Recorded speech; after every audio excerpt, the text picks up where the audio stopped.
Imagine waking up with no alarm, no inbox, and no boss. It sounds like a vacation. Until you remember that today's breakfast is still running through the forest. There is a popular claim that prehistoric humans worked only 2 or 3 hours a day. The rest of their time was supposedly spent talking, resting, and sleeping.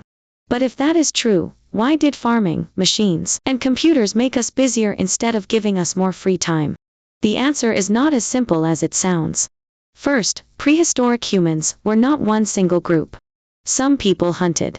Others gathered plants, caught fish, or moved with the seasons. Different environments created completely different ways of life. So no single number can represent everyone who lived before recorded history. But the idea that ancient people barely worked does come from real research. In the 1960s, researchers observed San hunter-gatherers in the Kalahari region of southern Africa.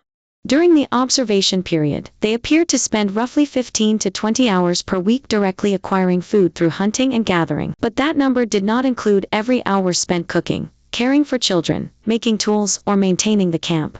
These kinds of observations later helped popularize a famous idea, the original affluent society. The argument was not that hunter-gatherers owned a lot. It was that they needed relatively little and could often satisfy those needs without working all day. At first, prehistoric life seems to win, but there is one important question hiding inside the claim: what exactly counts as work? When a modern person says they work 40 hours a week, they usually mean paid employment. Prehistoric people had no time clocks. After a hunt, someone still had to process the animal, prepare the food, collect firewood and water, make tools, repair shelters, and care for children. If we count only the time required to bring food back to camp, their work week can look remarkably short. But once cooking, child care, toolmaking, and camp maintenance are included, the difference becomes much smaller. Their work also followed a completely different rhythm.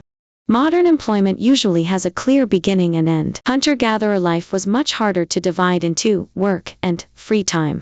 People could talk while gathering food. Children could learn while adults made tools.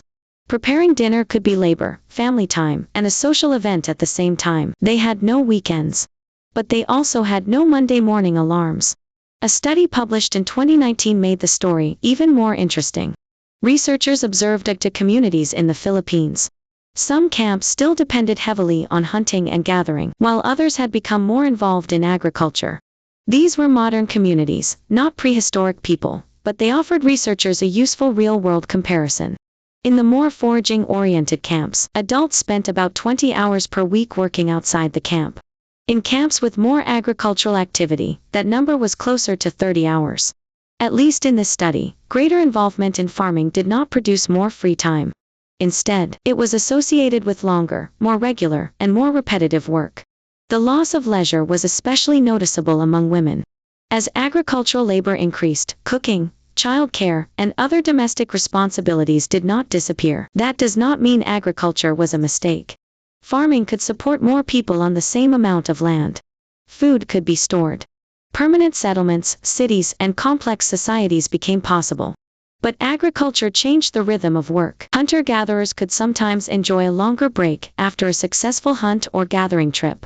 Farmers could not ask their crops to wait until a more convenient day. Planting, weeding, irrigation, and harvesting all had to happen at particular times. Agriculture did not necessarily eliminate work. It made work more predictable and often harder to escape. So did prehistoric people really have easier lives than we do? Not necessarily. They did not have to answer emails, but they could fail to find enough food for several days. They did not have to commute, but one serious injury, one violent storm, or one unsuccessful hunt could threaten the entire group. They had no boss, but they also had no supermarket, refrigerator, running water, or modern hospital.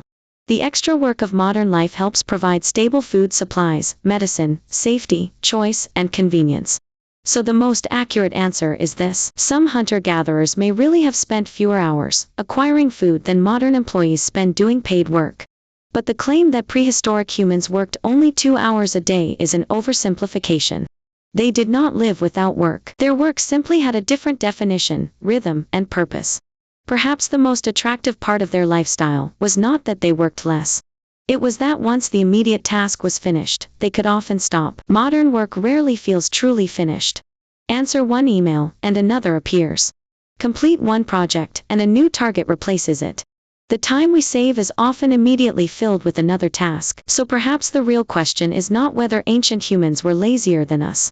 It is this: why do people with more time-saving technology than any generation in history still feel as if they never have enough time?